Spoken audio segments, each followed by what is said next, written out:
Bismillahirrahmanirrahim. Assalamualaikum warahmatullahi wabarakatuh. Salam, Om Swastiastu, Namo Buddhaya, salam kebajikan. Yang terhormat Ketua Komisi 5 DPR RI, selaku pimpinan rapat, yang kami hormati Wakil Ketua Komisi 5 DPR RI, para anggota Komisi 5 DPR RI, dan yang saya hormati Kepala Badan Meteorologi, Klimatologi, dan Geofisika, serta hadirin yang berbahagia. Terima kasih atas kesempatan yang diberikan kepada Basarnas untuk menyampaikan penjelasan mengenai laporan evaluasi pelaksanaan APBN tahun anggaran 2025 sampai bulan Juli 2025, serta pembahasan pendahuluan RKKL dan rencana kerja pemerintah tahun anggaran 2026. Mohon izin sebelumnya tadinya kami mau memulai dengan laporan keuangan Basarnas APBN tahun anggaran 2024, namun karena LKPP belum turun sehingga ini kami lanjutkan paparan ke evaluasi pelaksanaan tahun anggaran 2025. Lanjut ke slide nomor 7.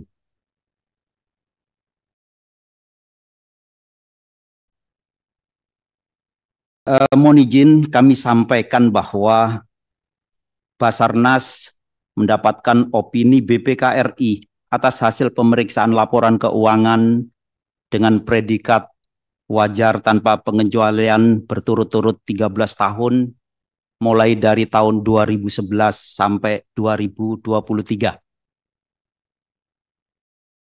Kemudian sebelum kami masuk ke kegiatan anggaran 2025, kami izin menyampaikan terkait kondisi yang terjadi saat ini di Badan SAR Nasional.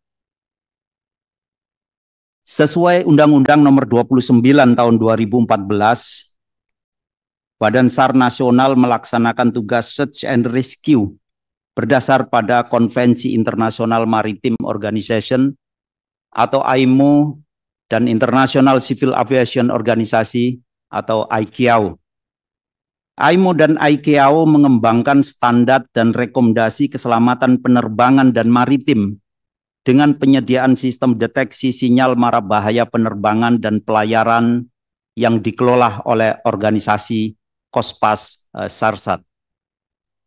Di lingkup regional, Basarnas tergabung dalam kerjasama keselamatan transportasi di wilayah Asia Tenggara dalam naungan organisasi ASEAN, yaitu ASEAN Transport SAR Forum. Selanjutnya, sebagai upaya layanan SAR terhadap kedaruratan akibat bencana, Basarnas juga telah menjadi anggota International Search and Rescue Advisor Group atau INSARAG sejak tahun 2019. IMO, ICAO, dan INSARAG menetapkan standar yang wajib dipenuhi oleh seluruh negara anggota. Ketiga organisasi dunia tersebut melaksanakan audit dan klasifikasi secara periodik untuk menjamin kualitas layanan SAR yang disediakan oleh negara anggota. IMO audit dilaksanakan dalam skema IMSAS. Untuk tahun 2025 ini, audit tidak berdampak khusus terhadap bidang SAR. Tetapi secara keseluruhan, apabila audit pada bidang pelayaran di Indonesia dinilai rendah, maka berdampak pada posisi Indonesia tidak dapat terpilih sebagai anggota Dewan IMO dan tidak memiliki hak untuk ikut merumuskan regulasi teknis pelayaran di dunia, termasuk dari sisi kepelautan. Untuk ICAO audit dilaksanakan dalam skema ICAO Universal Safety Oversight Audit Program. Basarnas sebagai representasi SAR Indonesia dalam mendukung Kementerian Perhubungan dievaluasi oleh ICAO untuk pelayanan SAR di kawasan Asia Pasifik. Untuk tahun 2025, audit ICAO memberikan beberapa catatan di bidang SAR. Dampak dari audit tahun 2025 ini, SAR Indonesia mengalami penurunan peringkat dalam beberapa tahun terakhir, meski nilai yang diperoleh tidak menurun secara absolut. Next slide. Selanjutnya terkait Indonesia Search and Rescue atau INASAR. Dalam keanggotaan INSARAG, INASAR wajib melaksanakan currency per 5 tahun sekali. Dan seharusnya waktu currency tersebut harus dilaksanakan pada tahun 2024. Namun karena adanya pandemi COVID, dari INSARAG currency dimundurkan maksimal tahun 2026. Kami laporkan bahwa tahun 2025 dan 2026 Basarnas tidak memperoleh alokasi anggaran untuk INASAR dalam rangka persiapan menuju INSARAG External Classification. INASAR masih memerlukan penambahan peralatan dan pengembangan fasilitas worksite atau lokasi latihan. Apabila kendala tersebut tidak dipenuhi, maka status medium class dapat dicabut dan berpotensi menurunkan posisi diplomasi Indonesia bidang SAR pada level regional dan internasional. Next slide. Basarnas secara rutin dan konsisten melaksanakan kegiatan pelatihan setiap tahun bagi tenaga internal dan potensi SAR. Untuk menjaga kualitas output, Basarnas terus berupaya menambah dan mengembangkan fasilitas pelatihan, antara lain berupa pengembangan simulator urban SAR, rencana pembangunan simulator underwater rescue, simulator confined space, termasuk rescue dalam bencana kebakaran, simulator penanganan kecelakaan, serta pembenahan software aplikasi berbasis digital. Upaya ini kami lakukan untuk mewujudkan harapan Basarnas sebagai Center of Excellence bidang kedaruratan di Indonesia dan tetap dapat berperan di regional maupun internasional. Harapan ini mengingat Indonesia merupakan negara yang berada di wilayah sangat rawan bencana, yang kita kenal sebagai supermarket bencana, dan berada di jajaran gunung api aktif atau Ring of Fire. Slide. Yang terhormat Ketua, Wakil Ketua, dan para anggota Komisi 5 yang saya hormati, selanjutnya kami akan sampaikan kegiatan dan anggaran tahun anggaran 2025. Pagu kebutuhan Basarnas yang kami rumuskan tahun anggaran 2025 sebesar 3,7 triliun. Basarnas mendapatkan pagu awal sebesar 1,4 triliun. Pagu awal tersebut telah terblokir sebesar 282,17 miliar, sehingga pagu Basarnas menjadi 1,2 triliun. Jika dibandingkan dengan pagu kebutuhan, Basarnas mempunyai backlog anggaran sebesar 2,21 triliun. Adapun rincian backlog per program dan per belanja seperti yang terurai dalam slide. Next slide. Kami sampaikan realisasi penyerapan anggaran Basarnas sampai bulan Juli 2025 sebesar 555,72 miliar atau 37,11%. Sedangkan realisasi fisik sebesar 45,03% dengan rincian realisasi belanja pegawai 323,43 miliar, belanja barang 231,51 miliar, belanja modal 782,88 juta. Next slide. Untuk rincian realisasi anggaran Basarnas program teknis kami urai dalam slide. Lanjut. Ini adalah rincian realisasi anggaran Basarnas untuk program dukungan manajemen. Kami lanjutkan. Kami laporkan hingga 4 Juli 2025, Basarnas telah melaksanakan operasi SAR sebanyak 1.479 operasi yang meliputi 446 operasi SAR terhadap kecelakaan kapal, 99 operasi SAR terhadap bencana, 886 operasi SAR terhadap kondisi membahayakan manusia, dan 48 operasi SAR terhadap kecelakaan dengan penanganan khusus. Alhamdulillah untuk operasi SAR terhadap kecelakaan pesawat udara nihil. Next slide. Beberapa operasi yang menjadi perhatian diantaranya untuk kecelakaan kapal terhadap Speed Exa Express yang terbalik di perairan Sungai Temangga, Kabupaten Bulungan, Kalimantan Utara, 10 Februari 2025, 72 orang selamat dan 6 orang meninggal.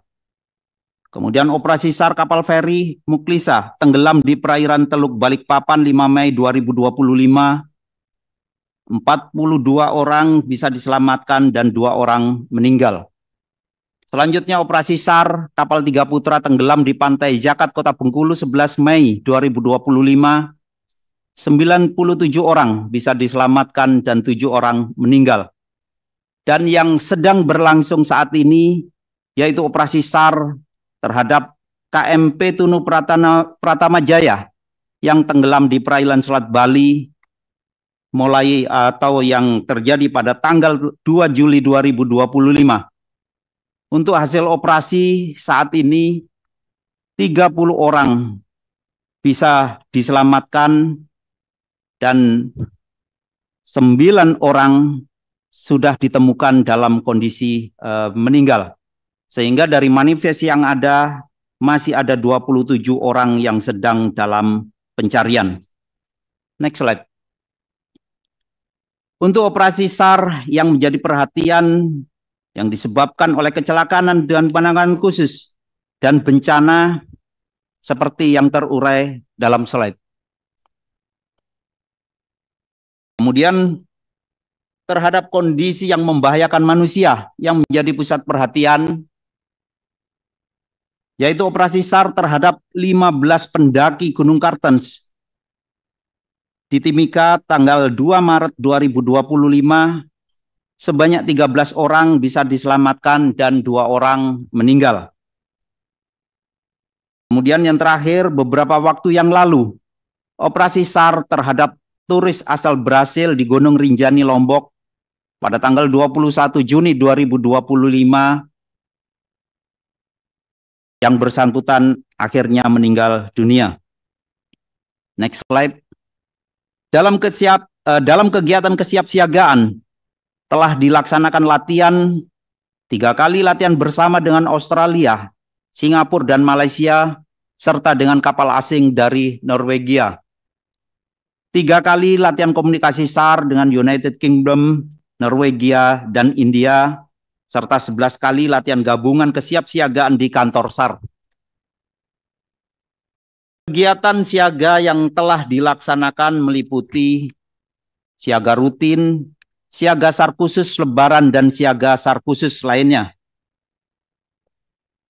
Kami lanjutkan, sampai dengan Juli 2025 telah dilaksanakan kegiatan pembinaan tenaga SAR antara lain uji periodik tenaga SAR semester 1 di 43 unit pelaksana teknis dengan peserta 2.015 orang.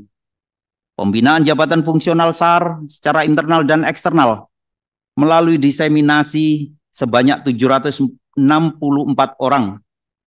Uji kompetensi jabatan fungsional Pranata 88 orang.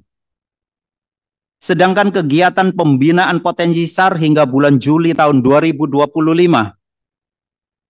meliputi pemberdayaan masyarakat di Medan, Jakarta, Pontianak, Semarang, Kendari, Lampung, Makassar, Palembang, Pekanbaru, Banten, Maumere, Palangkaraya, Cilacap, dan Padang dengan jumlah peserta 3.261. Kegiatan pembinaan potensi SAR juga secara khusus sudah masuk dalam kurikulum Akademi Kepolisian.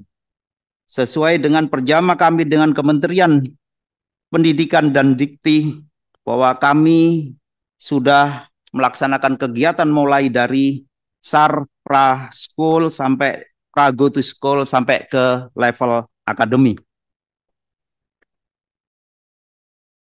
Sampai dengan bulan Juli tahun 2025, Basarnas telah melaksanakan pelatihan SAR kepada tenaga SAR, potensi SAR, maupun pelatihan pola PNBP dengan total peserta 438 orang.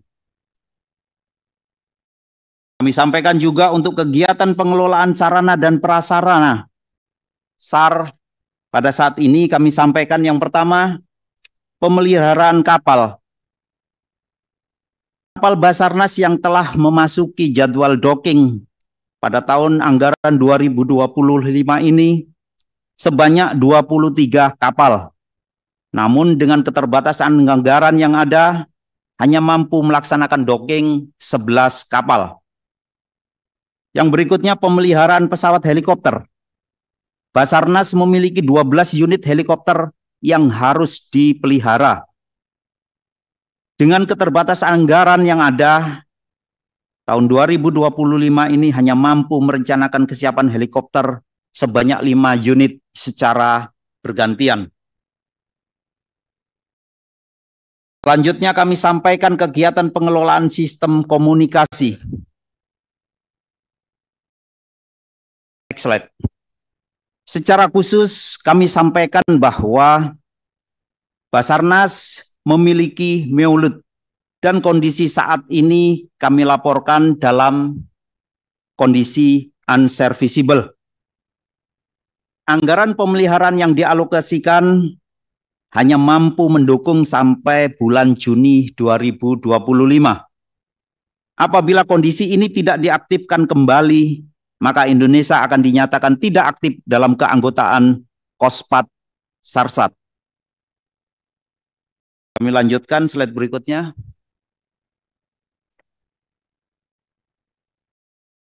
Lanjut.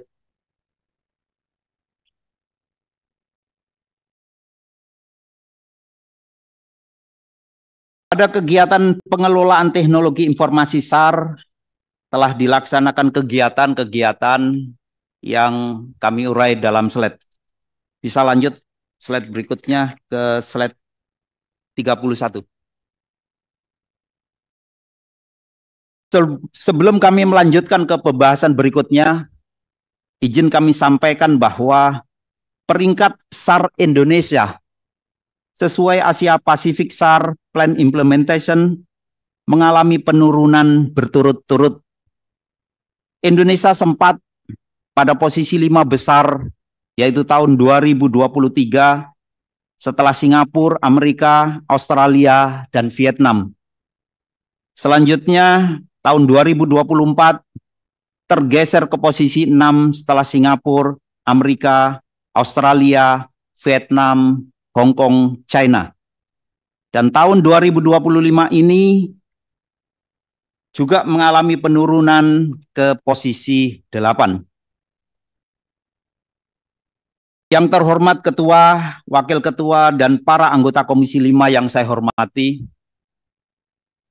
selanjutnya kami sampaikan pembahasan rencana kegiatan dan kebutuhan anggaran tahun 2026.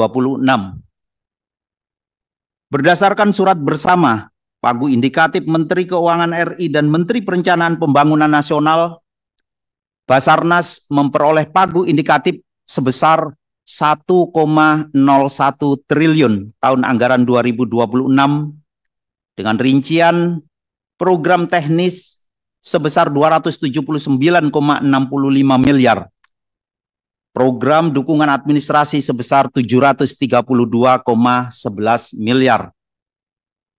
Pagu indikatif tersebut digunakan untuk belanja operasional pegawai sebesar 578,35 miliar, belanja operasional barang sebesar 153,75 miliar, dan belanja dukungan operasional tugas dan fungsi unit sebesar 278,71 miliar.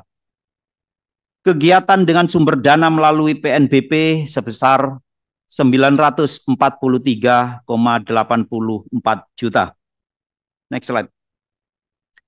Anggaran tersebut tentu sangat jauh dari kebutuhan Basarnas. Dapat kami sampaikan, pagu kebutuhan Basarnas minimal untuk mempertahankan kesiapan dan kemampuan sebesar 2,27 triliun. Apabila pagu kebutuhan tersebut dibandingkan dengan pagu indikatif, akan terdapat backlog anggaran sebesar 1,26 triliun. Kami sampaikan pagu kebutuhan tersebut per program dan per belanja terurai dalam slide. Untuk slide berikut merupakan detail dari penjelasan kami sebelumnya. Kami sampaikan detail pagu kebutuhan, pagu indikatif, dan backlog per kegiatan secara rinci dalam slide. Selanjutnya kami sampaikan gambaran pagu indikatif tersebut dalam tabel kegiatan dan belanja. Dapat dilihat kegiatan pembinaan tenaga SAR, pengelolaan operasi SAR, pembinaan potensi SAR, pengelolaan kesiapsiagaan SAR, dan seluruh kegiatan di program dukungan manajemen tidak teranggarkan. Dalam rencana kerja pemerintah RKP tahun anggaran 2026 sesuai peraturan Presiden nomor 12 tahun 2025 tentang RPJMN 2025 sampai 2029, Basarnas dituntut untuk mampu mendukung program prioritas nasional. Kegiatan prioritas nasional tersebut diantaranya mendukung Kementerian Perhubungan dalam meningkatkan keselamatan transportasi, mendukung Kementerian Pariwisata dalam program destinasi pariwisata super prioritas, serta penanganan terhadap kedaruratan akibat bencana. Dalam pagu indikatif tahun anggaran 2026, kegiatan prioritas nasional yang bisa didukung Basarnas hanya pemeliharaan sarana prasarana SAR sebesar 244,14 miliar. Dan pemeliharaan peralatan sistem komunikasi SAR 27,9 miliar, serta pemeliharaan teknologi informasi SAR 6,2 miliar. Sehingga total nilai PN sebesar 278,71 miliar. Selanjutnya Basarnas telah mengusulkan tambahan anggaran ke Kementerian Keuangan dan Bappenas sebesar 1,09 triliun untuk pemenuhan kekurangan gaji, operasional barang, pemeliharaan sarana prasarana, sistem komunikasi, dan teknologi informasi, seperti yang kami tuangkan dalam slide. Sebagai penutup, kami mohon izin menyampaikan bahwa Basarnas bukan sekedar lembaga administrasi, namun lebih mengarah menjadi lembaga operasional. Setiap waktu keterlambatan, setiap sarana dan prasarana yang tidak siap, dan setiap kemampuan yang tidak terjaga bisa berarti jiwa terancam melayang yang seharusnya bisa diselamatkan. Saat ini, pelaksanaan operasi SAR sering dianggap tidak cepat, tepat, dan tidak terkoordinasi. Fungsi deteksi dini saat ini sudah mulai terganggu dan masyarakat sangat membutuhkan layanan publik khususnya jaminan keselamatan. Demikian yang bisa kami sampaikan. Terima kasih atas perhatian dan dukungan pimpinan serta seluruh anggota Komisi 5 DPR RI kepada Basarnas selama ini. Selanjutnya kami mohon arahan dan petunjuk. Kami akhiri. Sekian dan terima kasih. Wassalamualaikum warahmatullahi wabarakatuh. Salam, Om Santi Santi Om, Namo Buddhaya, salam kebajikan. Baik, terima kasih.